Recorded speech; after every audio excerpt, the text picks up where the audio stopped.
Nous laissons la place à Jean Quatremer qui va venir conclure cette belle journée.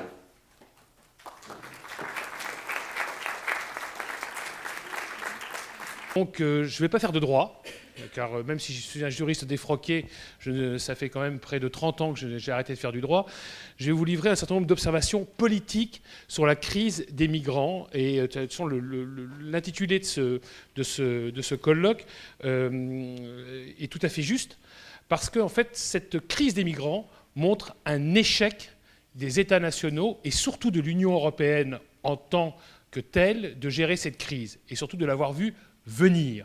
C'est ça qui est extrêmement grave. C'est un échec de l'Union européenne, un échec de la gouvernance européenne, et c'est un échec des valeurs européennes. La crise est d'une gravité extrême, parce que ce n'est pas seulement une crise des réfugiés, une crise des migrants, mais c'est une crise qui débouche sur une crise politique, une crise des opinions publiques et une montée des populismes dans l'ensemble de l'Union européenne. Le Brexit, c'est une conséquence de la crise de la migration, pas seulement de la migration interne, pas seulement de la question polonaise, du nombre de Polonais qu'il y a. On a mélangé l'ensemble de l'immigration. L'AfD, Alternative für Deutschland, en Allemagne, c'est lié directement à l'arrivée d'1 million de réfugiés sur le sol allemand. Cinque Stelle, etc. On peut continuer. Marine Le Pen, peut-être l'année prochaine, le Front National, en France. Donc la crise, elle est intéressante d'un point de vue juridique, elle est intéressante d'un point de vue de sciences politiques, mais le résultat, c'est qu'aujourd'hui, cette crise menace directement nos démocraties et l'existence même de l'Union européenne. Encore une fois, l'Union, mais c'est ancien, a fait montre d'une inconséquence totale dans la construction de sa politique migratoire et de sa politique d'asile. Il se trouve que j'ai commencé très tôt à suivre l'élaboration de ce qui allait devenir le règlement de Dublin III, bientôt règlement de Dublin IV. À l'époque, c'était la Convention de Dublin. C'était même avant qu'on commence à négocier Schengen. Et c'est très intéressant la façon dont ça a été négocié. Nous étions encore 12 pays à l'époque. Quand on a commencé à négocier la Convention de Dublin au sein du groupe ad hoc immigration, à l'époque, le négociateur français s'appelait Jean-Marc Sauvé. Il était directeur des libertés publiques au ministère de l'Intérieur. Et aujourd'hui, c'est le vice-président du Conseil d'État. Donc, c'est vous dire si ça remonte à loin. Donc, c'était la façon dont les États ont négocié. La Commission n'était pas dans le système, elle était juste observatrice à ce moment-là. Dont on a négocié la Convention de Dublin était révélatrice d'une incapacité à penser loin et à penser autrement qu'en sillot. C'est-à-dire, quand on négociait Dublin, on ne faisait pas très attention à ce qui se passait par ailleurs sur Schengen, à ce qui se passait en matière de politique agricole commune, à ce qui se passait en termes d'aide au développement, à ce qui se passait en termes de contrôle aux frontières extérieures. Tout ça était traité de façon autonome, sans qu'on se fasse des ponts entre les différentes questions. Car si on avait établi des ponts entre ces questions, qu'est-ce qu'on aurait fait? On aurait évidemment lié la question de Dublin à la question de Schengen. C'est-à-dire que, évidemment, le contrôle aux frontières extérieures, l'accueil des personnes qui rentrent sur le territoire européen, c'est directement lié à l'espace de libre circulation. Et aujourd'hui, quand on voit un certain nombre d'États qui hurlent en disant c'est un scandale que plusieurs pays ne veulent pas accueillir des demandeurs d'asile, mais si on avait lié Schengen et Dublin, comment ça se résoudrait? Par une exclusion du pays qui refuse la solidarité de l'espace Schengen. Les deux questions sont évidemment intimement liées. À l'époque déjà, on savait qu'un certain nombre de pays seraient parfaitement incapables, en cas de crise, d'accueillir les réfugiés et de traiter les demandes d'asile. Vous croyez que quand on a fait entrer la Grèce dans Dublin, on croyait sérieusement que la Grèce serait capable de traiter les demandeurs d'asile? Non, on savait qu'elle ne les traiterait pas plus que l'Italie. On espérait simplement qu'il n'y aurait pas de crise. On savait qu'elle était capable d'en traiter une dizaine, une centaine, je dirais, par mois, mais pas plus. Et l'idée, parce qu'il ne faut pas croire que les États, quand même, ne pensent pas, ils se disaient, mais de toute façon, les Grecs vont tellement les maltraiter que ça va décourager les autres de venir. Parce qu'ils vont se retrouver dans des camps, ils vont se retrouver affamés, ils vont se retrouver coincés dans des îles perdues au milieu de la Méditerranée. Donc, peut-être que d'autres ne viendront pas. Évidemment, ça ne se présente jamais comme ça. De même, sur Schengen, c'est absolument fascinant. Quand Jean-Marc Sauvé, je peux le citer directement, parce que maintenant il y a prescription, à l'époque, reconnaissait que de faire entrer la Grèce dans Schengen était un non-sens absolu. Parce qu'il y a trop d'îles en Grèce. C'est impossible à contrôler. La logique aurait voulu que toutes les îles grecques soient mises en dehors de Schengen, que le seul l'espace Schengen commence sur le continent européen, enfin sur le continent grec. On ne l'a pas fait, parce que ça, c'est un des problèmes majeurs de l'Union européenne. On continue à faire de la diplomatie, alors qu'il s'agit de questions de souveraineté absolument fondamentales, qu'il s'agit du droit au séjour d'êtres humains sur notre territoire. Donc on n'a pas dit aux Grecs, écoutez, vous n'êtes pas sérieux les Grecs, on sait bien que vous êtes incapables de contrôler vos îles, on sait parfaitement que votre police est totalement corrompue, on sait que vous n'avez aucun système judiciaire qui réponde aux normes de l'état de droit, donc vos îles n'entreront pas dans Schengen. Pourquoi on ne l'a pas dit? Parce que les Grecs, à ce moment-là, ont simplement dit, oui mais vous comprenez, si Schengen est en dehors, si nos îles sont en dehors de Schengen, les Turcs vont dire, bah regardez, les Grecs sont absolument incapables d'assurer leur souveraineté sur les îles, donc nous revendiquons ces îles. Alors on a dit aux Grecs, ah bah oui, on comprend bien. Bon, de toute façon, il n'y a pas de risque dans cette région, c'est relativement stable, il y a de bons dictateurs bien solides qui vont nous assurer que jamais nous n'aurons des flux de réfugiés à terme. C'était de mon vivant, hein, je vous parle. C'est pas l'époque de mon grand-père, donc il y a peu de temps. Et donc tout a continué de cette façon-là, c'est-à-dire cette incapacité à voir venir. Quand la crise syrienne a éclaté, il y a 5 ans, ça fait 5 ans de guerre civile, eh bien les Européens, mais à la Commission aussi, ont pensé que jamais les Syriens ne viendraient chez nous. Évidemment, vous savez, quand vous êtes réfugié de guerre, vous êtes peinard dans votre camp en Libye, hein, là, comme ça, vous crevez tranquillement de faim. Vous êtes, parce que, évidemment, par ailleurs, les États européens ont oublié de payer leurs cotisations au HR. Hein, pendant 2 ans, le HR a dû, l'année dernière plutôt, le HR a dû réduire son aide alimentaire aux camps qui sont situés au Liban, en Jordanie, en Turquie et ailleurs, parce qu'un certain nombre d'États européens, dont la France d'ailleurs, avaient des retards dans leurs cotisations. Vous savez ce que c'est, hein, des économies budgétaires, il faut bien en faire. Donc, encore une fois, c'est nous-mêmes qui nous sommes mis dans cette situation-là. Donc ici, à 5 ans, imaginez, on s'était dit, mais un jour, ils vont finir par venir. 5 ans, c'est extrêmement long. 5 ans sans offrir un avenir à ses enfants. 5 ans à vivre sous une tente en toile. Donc à un moment ou à un autre, ils vont venir. Non! La tête dans le sable, la politique de l'autruche, il n'y a rien de mieux. Il y a 2 ans, Gilles de Kerchove, qui est le coordonnateur de la politique antiterroriste de l'Union européenne, donc je l'interviewe. Il me dit, bon, écoutez, je vous le dis franchement, je suis tout seul. Je dis au chef d'État et de gouvernement, les enfants, ça va nous tomber dessus. Parce qu'il y a des types qui vont là-bas pour faire le djihad, mais un jour, ils vont revenir. Soit parce que pour faire le djihad chez nous, soit parce que voilà, ça tourne mal sur place, et donc ils vont venir chez nous avec des kalachnikovs, et puis ils vont tirer dans le tas. Et les gars, ouais, attendons, il n'y a pas d'urgence, le problème ne se pose pas. Le problème a fini par se poser. Parce que les problèmes se posent toujours. L'Union européenne, comme toujours, agit comme un club de gentlemen, refuse de voir à long terme, ne se pose pas les bonnes questions, et elle se les pose en se disant, à la Jean Monnet, que la solution viendra des crises. Vous savez, Jean Monnet disait que l'Europe se fera dans les crises et qu'elle sera la solution à toutes les crises. Hein, le problème, c'est que Jean Monnet, à ce moment-là, quand il parlait de l'Europe, il parlait de l'Europe du charbon, il parlait de l'Europe de l'acier, il parlait de l'Europe des marchandises. Il ne parlait évidemment pas de l'Europe des opinions publiques, l'Europe de la chair, l'Europe des êtres humains. Jean Monnet, aujourd'hui, aurait été terrifié par la façon dont tout ça a été réglé par l'Union européenne. Parce qu'évidemment, il ne faut pas attendre sur une question comme celle-là que la crise se produise. Parce que quand la crise se produit, il est trop tard. Le Front National est là, l'AfD est là, Boris Johnson et Nigel Farage sont là. C'est trop tard. On n'est pas dans les quotas laitiers.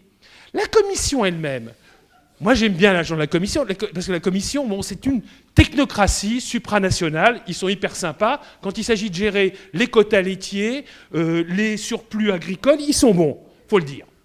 Mais là, ils ont décidé de gérer une nouvelle fois les êtres humains comme ils gèrent des quotas laitiers. Donc, Angela Merkel, la grande chancelière allemande, toute seule, n'avertit même pas, n'écroche même pas son téléphone pour dire à François Hollande, « Allô François, bon, tu vas rire, je vais ouvrir mes frontières, parce que bon, les réfugiés sont en train tous de crever à Budapest, Donc ça va mal tourner, ce qui est vrai. Hein. Donc j'ouvre mes frontières, prépare-toi, il risque d'y avoir des mouvements secondaires et on va essayer d'être solidaires entre nous. Non, Angela, elle ne fait pas comme ça. Angela, elle décide, et puis les autres, après, ils gèrent derrière. Donc du jour au lendemain, Angela ouvre ses frontières, 1 million de réfugiés qui se retrouvent chez eux. Et nous, les Français, évidemment, avec Marine Le Pen, ou ces petits problèmes internes que nous avons, ben on se retrouve mis devant le fait accompli. Qu'est-ce que fait Jean-Claude Juncker? Qui veut une commission très politique. Bravo, Jean-Claude Juncker veut enfin une commission politique, et non plus un simple secrétariat du Conseil européen, comme ce qu'en avait fait José Manuel Durão Barroso pendant 10 ans. Donc il veut faire de la politique, et il soutient immédiatement Angela Merkel, sans non plus demander son avis à la France, quand même autre grand pays à qui il faudrait quand même de temps en temps passer un coup de téléphone. Donc ils n'appellent pas non plus la France, ils disent « Oui, Angela Merkel, très bien, défend les valeurs fondamentales de l'Union européenne. » Et il a raison. Angela Merkel s'est comportée comme tout Européen aurait dû se comporter. Le problème, c'est que dans un certain nombre de pays, on a de l'extrême droite, les gens sont xénophobes, les gens sont assis sur leur tas d'or, les gens ne veulent plus partager, et il faut faire de la politique intérieure. C'est absolument nécessaire. Ce que n'a pas fait Angela Merkel, et ce que n'a pas fait non plus Jean-Claude Juncker.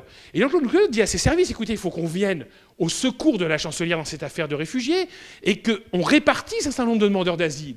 Mais qu'est-ce que fait la Commission, qui est une technocratie? Elle fait ce qu'elle fait toujours, elle fait de la technocratie. Et donc ils nous pondent un règlement démentiel, mais véritablement démentiel, où à partir de critères mélangeant le PIB, la population, le nombre d'olives cueillies en Haute-Provence, et on aboutit à 2322 et demi, non ça on s'est trompé, on enlève le demi, réfugiés à accueillir par la Slovénie. Mais dans quel monde vivent ces gens? Je veux dire qu'il faudrait prendre les types de la DG, immigration et les envoyer dans des villages, dans des camps, qui voient la réalité. On ne peut pas répartir des êtres humains comme on répartit des quotas laitiers, encore une fois. Qu'est-ce qu'aurait dû faire la Commission si elle avait été un minimum politique face à cette crise? C'est réunir une conférence des donateurs. C'est-à-dire faire de la politique comme on fait en France. Vous croyez qu'il existe une loi en France où on répartit, selon des critères complètement démentiels, les réfugiés à travers la France? Évidemment pas. On dit au préfet, vous allez voir les gens, vous allez voir le président de la région, vous allez voir le conseiller général, vous allez voir le maire de tel ou tel village, et vous en discutez, et vous allez essayer de les convaincre d'accueillir des réfugiés. C'est ce qu'on aurait dû faire. Donc on aurait réuni les 28, en disant, qui est prêt à prendre des réfugiés? Alors les Polonais auraient dit, moi, pas un musulman chez moi, hein, les Hongrois, nous on peut fournir des barbelés, on est spécialiste dans les barbelés, et on peut fournir. Donc un certain nombre de pays auraient fourni sans doute des camps en toile, d'autres des médecins, parce que par exemple, vous savez que la mission française en Centrafrique, nous n'avons plus comment ça s'appelle, pas d'infirmerie, mais de corps médical en nombre suffisant. Et donc, en Centrafrique, ce sont les Serbes qui nous ont fourni l'aide médicale. Donc, les médecins qui agissent en Centrafrique, avec la mission française de maintien de la paix qui vient de se terminer donc, en Centrafrique, ce sont les Serbes. Et bien là, par exemple, on a très bien pu imaginer que les Slovaques fournissent des médecins, et ainsi de suite. Et petit à petit, on aurait créé de la solidarité entre les États membres, plutôt que de leur imposer, par un vote à la majorité qualifiée. Non, il faut être fou. Un vote à la majorité qualifiée au sein du Conseil des ministres d'accueillir des réfugiés. Vous imaginez la tête du réfugié qui se retrouve en Lituanie, le Syrien, qui se retrouve en Lituanie, par une température de moins 50, où je suis, et accueilli par des gens qui n'en veulent pas. Mais c'est juste... Mais dans quel esprit malade est-ce qu'une telle idée a-t-elle pu germer? Moi, je me suis toujours posé la question, je me dis, mais qui a eu cette idée-là? Il y a un moment ou un autre où il faut faire de la politique. Et ça, l'Union européenne vient de montrer qu'elle était parfaitement incapable de le faire. Et on continue. La proposition de modification par la Commission européenne de Dublin III, c'est extraordinaire. On va pérenniser un système qui a échoué. Vous savez qu'on avait prévu une relocalisation de 160 000 demandeurs d'asile à travers l'Union européenne. Bon, il y en a quelques milliers qui sont répartis, mais parce que ça ne marche pas. Parce que même l'Éthiopien qui se retrouve relocalisé au cercle polaire, lui, c'est moyen quand même. Et donc, il va tenter de repartir vers le sud de l'Allemagne. Parce qu'ils n'ont pas très envie. Et eux-mêmes, encore une fois, on ne dispose pas des personnes comme on dispose de marchandises. Donc, ça n'a pas marché. Et là, le règlement de Dublin III modifié, on veut pérenniser, mais je vous conseille de le lire. C'est un truc à se taper le cul par terre, je suis désolé, la caméra, mais ça taper le cul par terre, avec un nombre de critères où on vous explique que si on dépasse de 150% le taux de pénétration régulière, je ne sais pas quoi, pof, à ce moment-là, un mécanisme d'urgence se met en place et on répartit après les demandeurs d'asile qui arrivent en masse. Donc on va pérenniser quelque chose qui a échoué. Alors, je ne vous dis que ça. C'est la présidence slovaque en ce moment qui l'a entre les mains, et ils font tout pour tuer ce mécanisme en prévoyant tout un système de décision à l'unanimité au sein du Conseil européen, des chefs d'État et de gouvernement, pour le mettre en place avec un triple mécanisme d'urgence. Enfin bref, donc il y en a encore pour à mon avis, quelques années avant que ça se mette en place. Mais mon point, c'est encore une fois que nous touchons maintenant des matières qui sont des matières profondément politiques, qui sont au cœur des souverainetés nationales, qui sont le droit au séjour, qui sont le droit d'asile. Mais c'est vrai dans d'autres secteurs. Le budget, les questions de politique économique, etc. Et qu'on continue, et qu'on croit, parce que nous ne sommes pas d'accord entre nous, parce que nous ne partageons pas les mêmes valeurs, mais les valeurs en matière de droit d'asile, mais les valeurs aussi en termes d'équilibre budgétaire, etc., eh bien on s'imagine qu'on va pouvoir se rapprocher grâce à des textes techniques. Ça ne marchera jamais comme ça, grâce à des textes, à des normes qui vont nous obliger. Lorsque j'entends Wolfgang Schäuble, moi j'aime beaucoup Wolfgang Schäuble parce que c'est un grand Européen, mais qui m'explique qu'il faudrait enlever la surveillance budgétaire à la Commission européenne, qu'il estime trop politique, un comble, et qu'il faudrait donner la surveillance budgétaire à un organisme externe composé de technocrates qui taperaient sur les doigts des gouvernements régulièrement, qui ne respecteraient pas les objectifs budgétaires. Donc là, par exemple, aujourd'hui, l'Espagne et le Portugal auraient vu les fonds structurels qu'on leur donne chaque année, donc je ne sais pas, actuellement ils en sont à 1 ou 2% par an de leur PIB, suspendus parce que pendant 1 an et demi, ils n'ont pas eu de gouvernement. C'est bête, hein ? Ça arrive.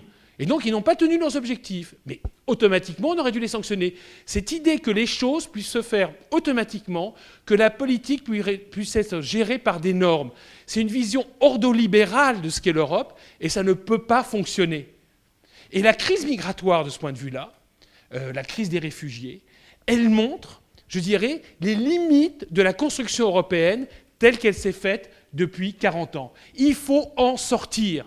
C'est-à-dire, le seul moyen pour moi qu'on a d'en sortir, c'est de créer, non pas une fédération européenne, parce que ça fait peur à un certain nombre de gens, mais une république européenne. C'est-à-dire, il faut arrêter avec ces compétences partagées. Il faut arrêter avec ces compétences d'appui. Personne n'y comprend plus rien. C'est-à-dire que la gestion, par exemple, des flux, des entrées sur le territoire européen, ça doit être une compétence fédérale, qui est exercée non pas par une technocratie supranationale, parce que ça c'est du délire, mais par un gouvernement élu, responsable devant un parlement élu. C'est le seul moyen d'en sortir, comme le gouvernement fédéral américain. Le gouvernement fédéral américain, le président américain est élu directement par le peuple, et ensuite il a un congrès sur lequel il s'appuie et avec lequel il négocie. Donc il faut que le président de la commission, ça soit plus le président tel qu'il est élu aujourd'hui, parce que bon, c'est un peu mieux les Spitzenkandidaten, c'est sympathique, mais c'est pas suffisant. Il faut aller encore plus loin et donner toute la gestion des flux migratoires à ce pouvoir fédéral. On n'en est pas là. Est-ce que c'est possible ? Aujourd'hui à 28, je vous le dis clairement, ça n'est pas possible. L'Europe à 28 est un échec. Donc, il va falloir que les États, un petit groupe d'États, rebâtissent et remettent de l'ordre dans ce qui est devenu aujourd'hui totalement ingérable, si on veut s'en sortir par le haut. Sinon, je vous le dis franchement, ça ne sera pas l'explosion. Rien n'explose jamais dans l'administration et dans les organisations interétatiques. Ça n'explose pas, sauf s'il y a une guerre. Mais ça sera le délitement, par absence de volonté commune. Il faut... Cette crise, c'est vraiment le dernier avertissement que nous recevons. Si nous ne remettons pas de la politique, si nous ne mettons pas de la responsabilité politique à tous les étages, si les États n'acceptent pas de franchir cette étape vers la République européenne, c'est-à-dire vraiment des compétences à certains niveaux avec des responsabilités à chacun de ces niveaux, si on ne sort pas par le haut, je peux vous dire que le rêve européen sera derrière nous. Cette crise, c'est vraiment le dernier avertissement avant explosion. Et c'est bien plus grave la crise des réfugiés, parce que c'est la crise des valeurs, c'est que la crise de la zone euro. La crise de la zone euro, c'est une non-histoire, parce que c'est une question financière, au final, et on paiera, et on effacera la dette grecque. Là, avec les réfugiés, c'est autre chose. C'est tout notre système de valeurs et de démocratie qui est en jeu. Merci.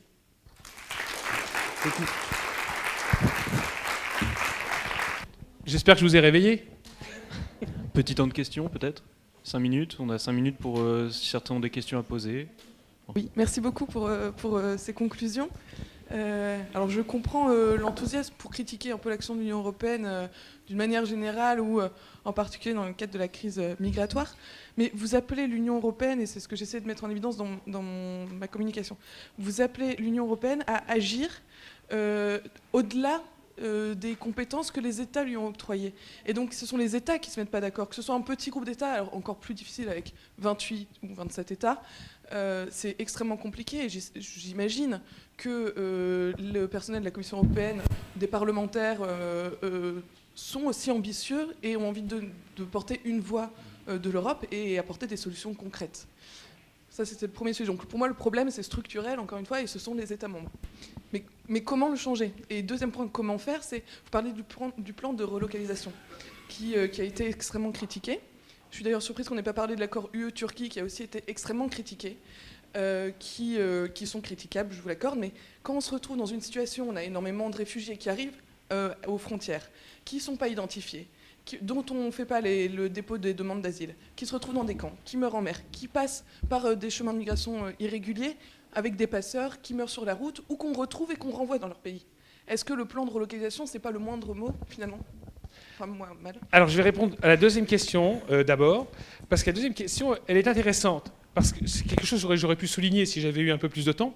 Mais c'est l'idée, toujours, ça c'est pareil, la crise des réfugiés montre que le mantra de l'Union européenne, qui veut qu'il faut prendre chacun des petits progrès que les États octroient. C'est-à-dire, à chaque fois qu'un État accepte de lâcher un petit peu de ses souverainetés, il faut le prendre. Et on se dit, bon, c'est pas complet, mais on va prendre la prochaine fois. Le coup de la zone euro. On sait que la zone euro, elle marche, elle n'a pas de pilier politique, mais un jour, ça viendra. Non, c'est toujours pas venu. Hein, on l'attend encore. Ça fait quand même 25 ans qu'on attend.